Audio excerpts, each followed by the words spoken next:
all agree that it can be done if where there's a will, there's a way here. So what is the most the 49ers should offer Watson? What is the cutoff point where the Niners just have to say, you know what, sorry, that's too much? For me, it's incorporating two of the players that you mentioned. Two players, even if it's just one first-round pick going along with those two players, that's where I draw the line. You can't give up two of Bosa, Warner, Kittle, Ayuk. That's a little outside of my personal comfort zone. I'd rather at that point try to trade up and get a quarterback in the draft this year. That can be your long-term answer. My ceiling would be going Bosa and maybe three first-round picks. My personal preference, though, would just be giving 4 first-round picks and no player compensation whatsoever. I think they need to see how free agency plays out a little. I know everyone wants the Watson trade to happen ASAP, and it might happen before free agency even really gets going, but I think it depends on what happens at left tackle, because if the 49ers need to draft 2 offensive linemen, that kind of changes what they need with this draft. But what I think could be interesting, and it probably wouldn't get it done, but how about 3 firsts? So this year, the next year, the year after, and either a second this year or a third this year, and Armstead and I know, Grant, you don't value Armstead that highly, but he would take on that J.J. Watt 3-4 defensive end role, which I think fits him better. He would be under contract. The Texans wouldn't have to worry about re-signing him, and he'd be a veteran leader. He would replace the Walter Payton Man of the Year with a guy that has been nominated for Walter Payton Man of the Year. He'd be a good marketing person, and he might not be the J.J. Watt level. He probably won't ever be the J.J. Watt level, even from this current J.J. Watt, but he'd be a veteran guy on that defense and someone to put out there. And it would be, instead of a second, it would be a third in Armstead. Say it again. A third in Armstead for Watson? That's the most? No, and 3 ones. And 3 ones? So one this year, the next year, and the year after. So 21, That's very creative. 23. That's very creative. I like that. That might get it done. I'm not sure that Armstead has a lot of trade value, not because of his play, but because of his contract. But I don't know. I don't know. Maybe he does. You made a very good case. I'm going to say that I think I will go further than that. And that's a very aggressive offer. Again, I'm keep coming back to the fact that I'm not sure that Miami's going to want a 2023 first round pick from the Niners when Miami has all this stuff up front. Maybe they will, but I'm thinking what Houston would want from the Niners is a first this year, a first next year, and 2 players. And I'm thinking they're going to want the 2 best ones and on the cheapest amount of money, Bosa and Ayuk. Debo's really good too, but Debo has the injury history. Ayuk's under team control for cheap for 3 more years. Bosa for 2 more years. They're studs. I mean, if Tua is worth something, Bosa's worth way more. Ayuk got to be worth more than the 25th pick they took him with last year. Now, that's a very, very valuable package. The only thing is, from Houston's perspective, okay, we like Bosa, we like Ayuk, we like the picks. How do we replace Watson with this package? Where is the quarterback coming from? And I don't have the answer. Maybe there's someone at 12. You know, Watson was the 12th pick. Maybe they really like Trey Lance. So maybe they would do it. Would you guys?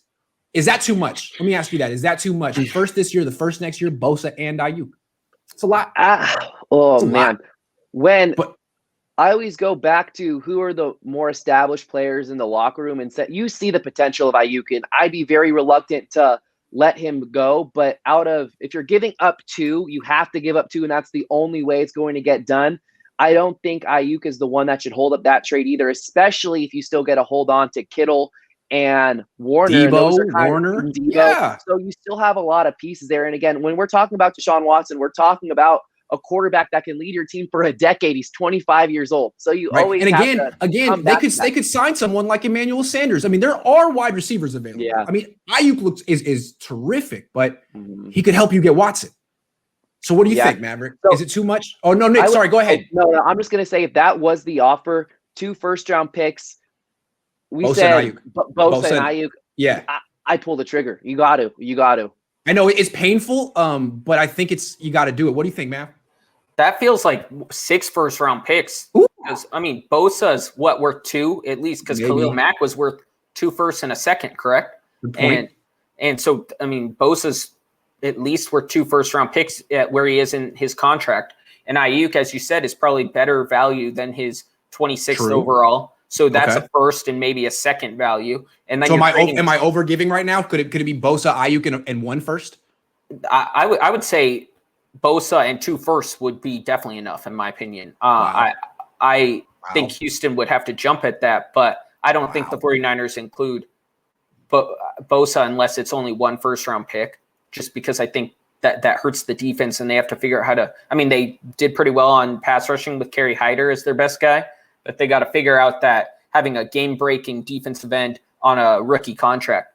But, I mean, that would definitely get it done. Scared money.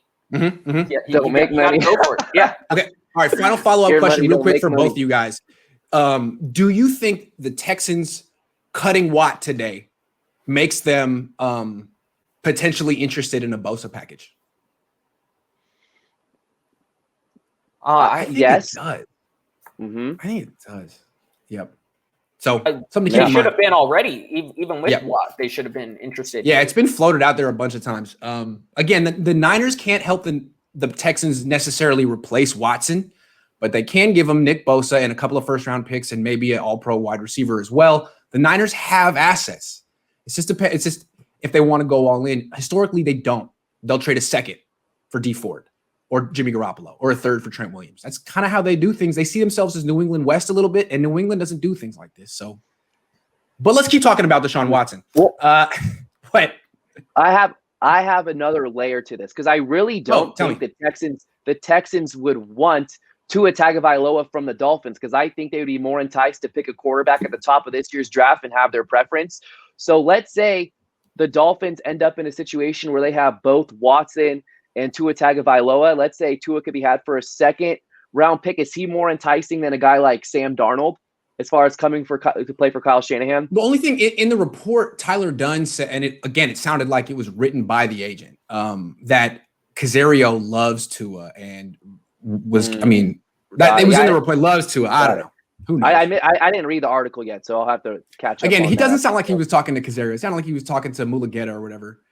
So who knows? I mean, who knows? It'd be hard to sell me on Tua coming to the 49ers as long as the right side of the offensive line stays how it is, because Tua's a lefty, and if Mike McGlinchey is his blindside protector, and think of all the picks where Nick Mullins threw where the guy was rushing in his face, and then imagine that being a blindside block, and then you get Zadarius Smith on Justin School weekly. Yeah, it's a good point.